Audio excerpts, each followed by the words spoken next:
Hello student. तो आज हम थर्ड पार्ट हिंदी क्षितिज के आपके क्लास 10th हिंदी क्षितिज के गोस्वामी तुलसीदास जी के राम लक्ष्मण परशुराम संवाद का थर्ड पार्ट लेके आए हैं और इसको हम एक्सप्लेन करेंगे कैसे। आइए देखते हैं।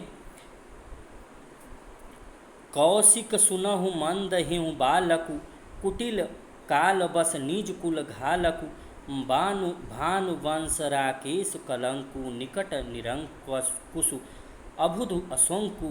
क्या कहते हैं? हे कौशिक सुनहु मंद यहु बालक, हे विश्वामित्र सुनो। यानी हे विश्वामित्र, कौशिक हे विश्वामित्र। कौशिक किसको कहा गया है? विश्वामित्र जी को। सुनो मंद यहु बालक, हे विश्वामित्र सुनो। यह बालक तो कुटिल काल बस निज कुल घालक, यह बालक बड़ा कुबुद्धि और कुटिल है। कुटिल काल बस निज कुल घालक, बड़ा कुटिल है और काल के बस होकर यह अपने कुल का घातक बन रहा है। यानी कौशिक जी सुनिए, विश्वामित्र जी सुनो मन देहु बालक, यह बालक तो बड़ा कुबिद और कुटिल है और काल बस निज कुल घालक, यह तो अब काल बस यह अपने कुल के लिए तो बड़ा घातक सिद्ध हो रहा है।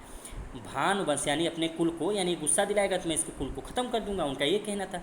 तो भानुवंश राकेश कलंकु निकट निरंकुश, इसका मतलब क्या हुआ कि यह सूर्य वंश रूपी पूर्ण चंद्र का कलंक है। भानुवंश राकेश कलंकु, राकेश किसको कहा गया है? चंद्र जी को, चंद्रमा को। ठीक है, तो राकेश किसको कहा गया है? चंद्रमा को।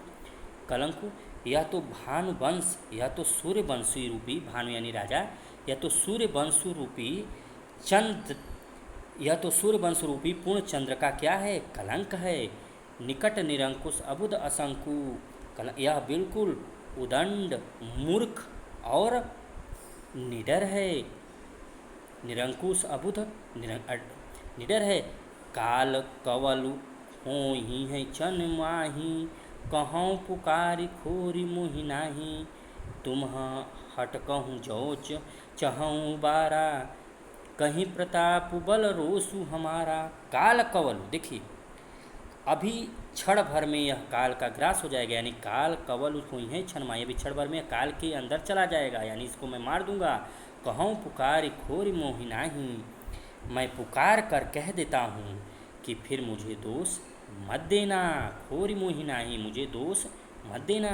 तुम हट कहूँ जो चहूँ उबारा, फिर यदि तुम इसे बचाना चाहते हो, तुम हटको जो चहूँ उबारा, उबारना यानी बचाना, अगर तुम इसे बचाना चाहते हो तो कहीं प्रताप बल रोसु हमारा, तो हमारा प्रताप बल और क्रोध बतलाकर इसे मना कर दो, यानी इसे शांत कर दो। देखिए, लखन कह्यूँ मुनि सुजसु तुम्हारा, तुम ही अछत को बरनय पारा, अपने मुँह तुम आपन करनी, बार अनेक भांति बहु बरनी।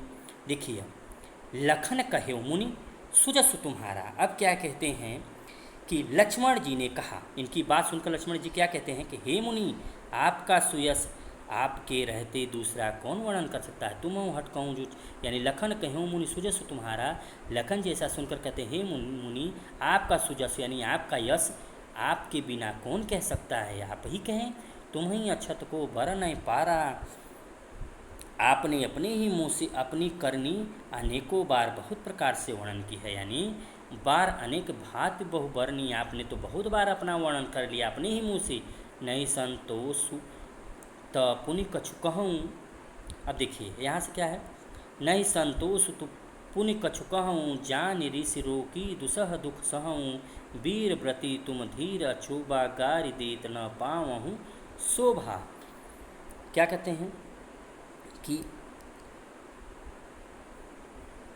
इतने पर भी संतोष न हुआ, नहीं संतोष तो मुनि पुनि कछु कहूँ, अगर इतने पर भी आपको संतोष न हुआ हो तो फिर कुछ कह डालिए, फिर कुछ कह डालिए। पुनि मतलब फिर कुछ कह डालिए। जान ऋषि रो कि दुसह दुख सहु, तो क्या कहते हैं कि फिर कुछ कह डालिए की बात देखिए, क्रोध रोक कर असह्य दुख मत सहिए, यानी जान ऋषि क्रोध रोक कर दुसह दुख सहु, ऐसा दुख आप मत सहिए, जो आपके मन में हो कह दीजिए। वीर व्रति तुम धीर अछोभा, तो क्या कहते हैं फिर कि आप वीरता का व्रत धारण करने वाले, यानी वीरता का व्रत धारण करने वाले तुम धीर अक्षोभा धैर्यवान और क्षोभ रहित हैं।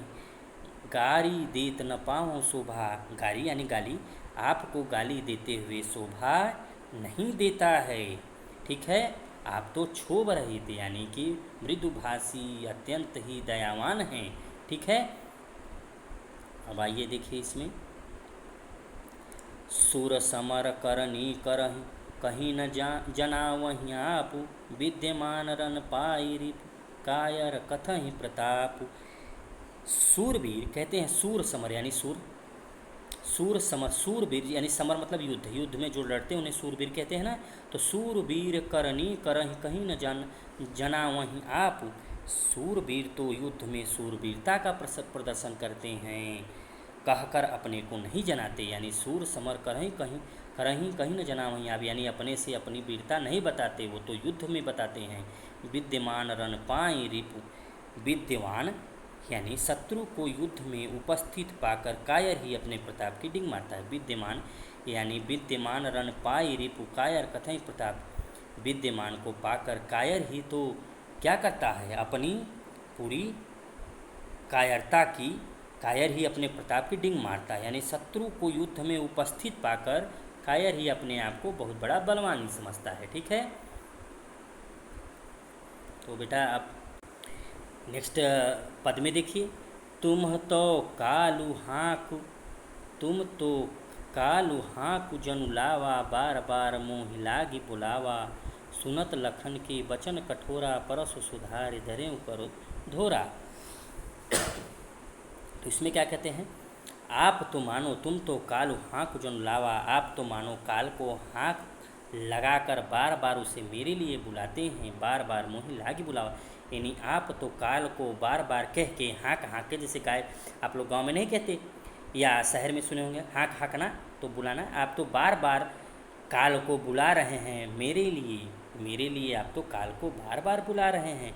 सुनत लखन के वचन कठोरा, लखन जी के ऐसे कठोर वचन को सुन के परसु सुधार धरेव कर धोरा, परशुराम जी ने अपने भयानक फरसे को क्या लिया, सुधार के यानी अपने हाथों में ले लिया। अब देखिए नई लाइन, अब जन दे दोष मुहि लोगु, कटुबादि बालक बध जोगु, बाल बिलो की बहुत मैं बाचा, अब ये हूँ मर निहार भा साचा। अब क्या कहते हैं, तो फरसा लेकर क्या बोले, अब लोग मुझे दोष न दें, अब जन दें दोष मोहि लोगु, अब लोग मुझे दोष नहीं दे सकते। कटुवादी बालक बध जोगु, अब यह कटुवादी यानी कठोर बालक, दुष्ट बालक तो वध के योग्य हो गया है। बाल बिलो की बहुत मैं बाँचा, बाल समझ कर मैं अपने आप को बहुत ही, इसको बालक समझ के मैं अपने आप को बहुत ही रोके रखा। अब ये हूँ मर निहार माँ साचा, अब तो यह सचमुच मरने की ही योग्य हो गया है। कौशिक कहाँ क्षमीह अपराधु, बाल दोष गुण गणहि न साधु, खर कुठार मैं अकरुण को ही, आगे अपराधी गुरुद्रोही। तो जो ऐसा सोचने के बाद विश्वामित्र जी ने क्या कहा, कौशिक यानी विश्वामित्र जी ने क्या कहा, अपराध क्षमा कीजिए, बाल दोष गुण गणहि न साधु, बाल दोष बालकों के दोष और गुण को साधु लोग नहीं गिनते, यानी बाल दोष को साधु लोग नहीं गिनते, गुण गणहि। खर कुठार मैं अकुरन को ही, परशुराम जी बोले कि तीखी धार का कुठार मैं दया रहित और क्रोधी और यह गुरुद्रोही और अपराधी मेरे सामने उत्तर दे रहा है, यानी खर कुठार मैं अकुरन को ही, आगे अपराधी गुरुद्रोही, यह अपराधी यानी गुरुद्रोही मेरे सामने क्या कर रहा है, उत्तर दे रहा है। यह खर कुठार यह दुष्ट व्यक्ति मेरे सामने उत्तर दे रहा है। उत्तर देत छोड़ो बिनु मारे, केवल कौशिक शील तुम्हारे, न त यही काट कुठार कठोरे, गुरहि उरिन होते हूँ श्रम थोरे। तो क्या कहते हैं, सो हे विश्वामित्र, क्या कहते हैं, उत्तर देते समय विश्वामित्र जी क्या कह रहे हैं कि इतने पर भी मैं इसे बिना मारे छोड़ रहा हूँ, यानी उत्तर इतने पर भी मैं उत्तर दे छोड़े बिन मारे, इतना उत्तर देने के बाद भी मैं इसे छोड़ रहा हूँ केवल कौशिकशील तुम्हारे हे विश्वामित्र जी, केवल आपके संकोच से और सील से, न तो यहीं काट कुठार कठोरे, नहीं तो मैं इसे यहीं पे काट काट डालता अपने फरसे से। गुरु ही उरीन होते हूँ श्रम तोरे, यानी थोड़े ही परिश्रम से गुरु से यह उणता हो जाता, यानी नहीं तो इसे इस कठोर कुठार से काट कर मैं थोड़े से ही समय में परिश्रम से गुरु से उन्नयन हो जाता। ठीक है, अब आगे आइए,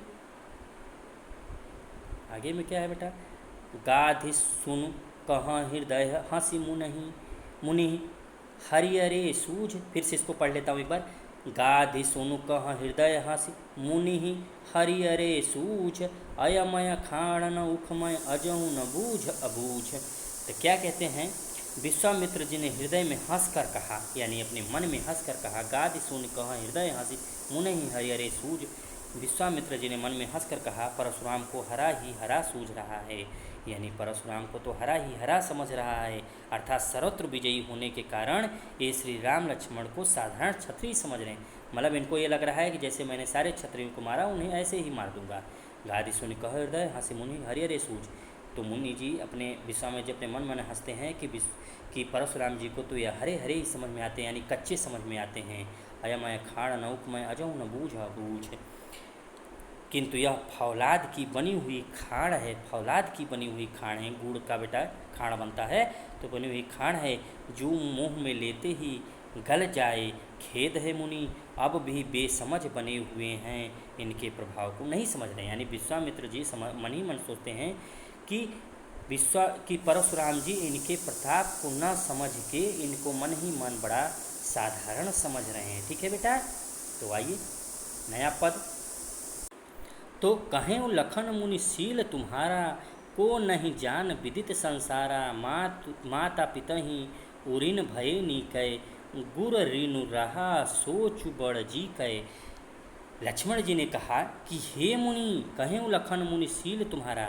मुनि जी कहते हैं कि हे मुनि, आपके प्रेम को कौन नहीं जानता, शील को कौन नहीं जान विदित संसारा, वह तो सारे संसार में प्रसिद्ध है, विदित है। माता पिता ही उऋण भये नीके, आप माता पिता से तो अच्छी तरह उऋण हो ही गए, यानी उनके कर्ज से मुक्त हो गए।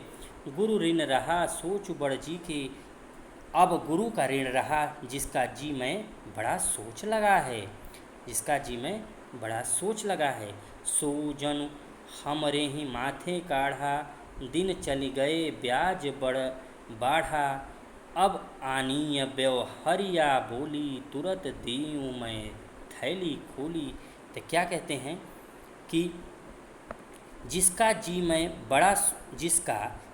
बड़ा सोच लगा, वह मानो हमारे ही मत्था, सो जनो हमारे ही माथे काढ़ा, यानी जिसका जी में बड़ा सोच लगा है कि वह मानो दिन चली गए ब्याज बढ़ डाला, कि वह मानो हमारे ही मत्थे काढ़ा था, बहुत दिन बीत गए इससे ब्याज भी बहुत बढ़ गया होगा, बहुत दिन बीत गए इससे ब्याज बहुत बढ़ गया होगा। अब आनीय व्यवहार्य बोली, वह मानो, तो क्या कहते हैं, अब किसी हिसाब करने वाले को बुला लाइए, यानी अब आनीय व्यवहार्य बोली, किसी हिसाब करने वाले को बुला लाइए, तुरंत देव मैं थैली खोली, तो मैं तुरंत थैली खोलकर दे दूं। ठीक है, तो फिर उसके बाद क्या हुआ, सुनि कटु बचन कुठार सुधारा, हाय हाय सब सभा पुकारा, भृगु बर परसु देखा बहुमोही, विप्र विचारी बचो नृपद्रोही।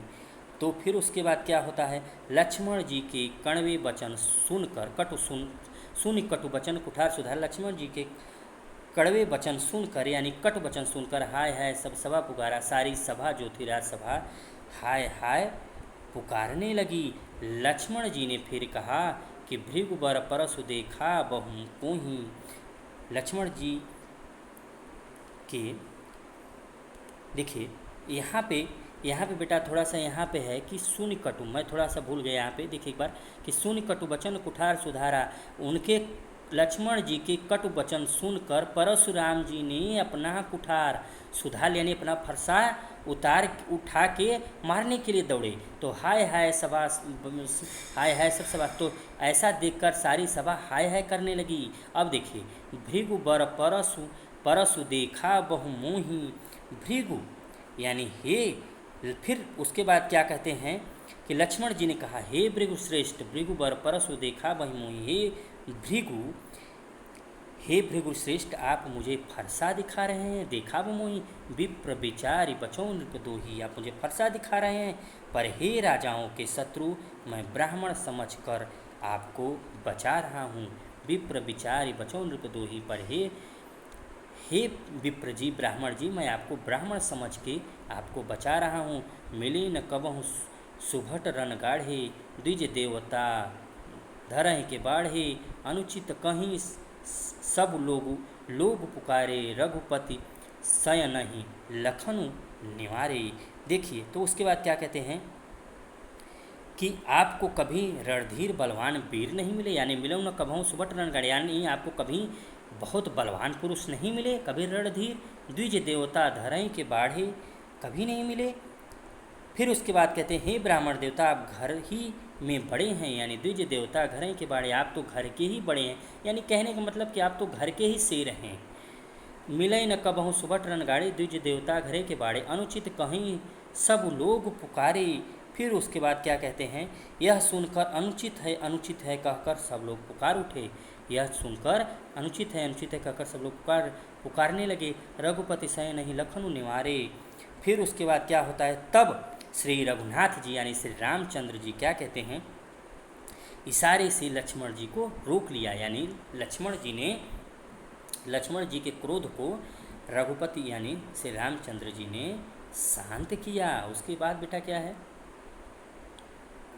लखन उतर आहुत सरिस, भृगुबर कोप कृषान, बढ़त देखी जल सम बचन, बोले रघुकुल भान। लखन उतर आहुत सरस, भृगुबर कोप कृषान, बढ़त देखी जल सम बचन, बोले रघुकुल भान।